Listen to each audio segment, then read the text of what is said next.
How did the invitation How to do follow, you become we would a call disciple it maker? evangelization It is a today, whole process. and discipling fit together in Jesus' ministry?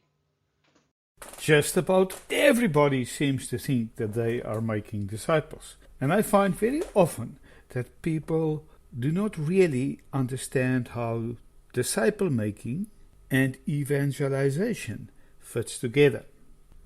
The confusion goes back to a period of history 300 years ago that most of us share in our spiritual traditions. It started in England almost 300 years ago in a glorious period called the Great Awakening, or sometimes the Great Revival. From England, the revival spread to all the colonies, impacting what later would become the United States, big areas of Africa, Australia, and even some areas in the East. Famous preachers drew large crowds, and they had a common message. First of all, there was a focus on conviction of sin, repentance, assurance of salvation for those who had a personal meeting with Christ, resulting in a holy lifestyle. This was a message that was desperately needed at its time. The people coming to Christ in their thousands all over the world had a few things in common. First of all, they were backsliders.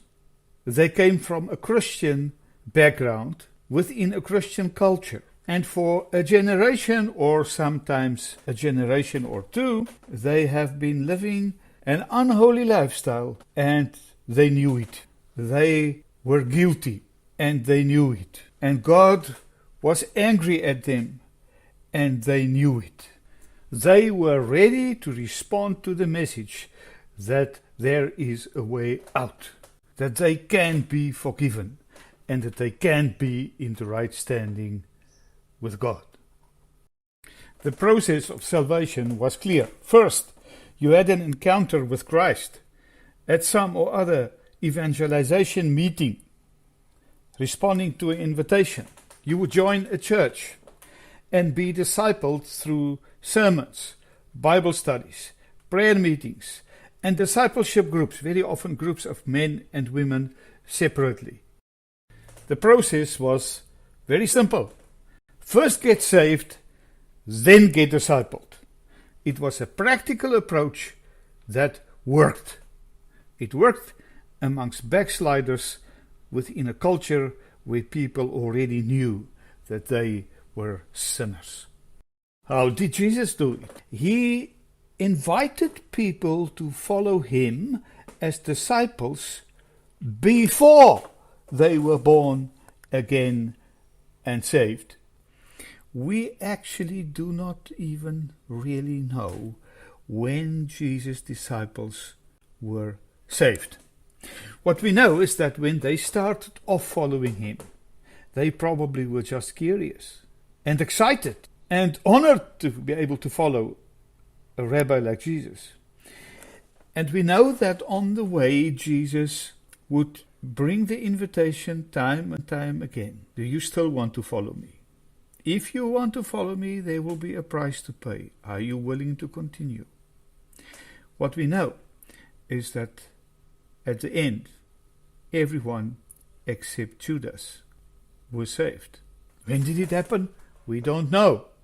It seems that Jesus' method was different from the way we grew up and our understanding of evangelization and discipleship. Inviting to follow what we would call evangelization. The good news that even young fishermen like the 12 could follow a rabbi like Jesus. Inviting to follow and discipling began together from day one. Jesus did not wait with discipling until after salvation. He began discipling together with the invitation to follow. It may be that the people you reach out to are from a backslider generation and will respond to the traditional approach. But then you will have to put extra emphasis on following Jesus, because very often this will be what is lacking. But it just may be that doing it the Jesus way will bring much better results by putting a strong emphasis on following Jesus from day one. How will this change the way you reach out to people? How will this change the way you evangelize? How will this change the way you disciple? Think about this.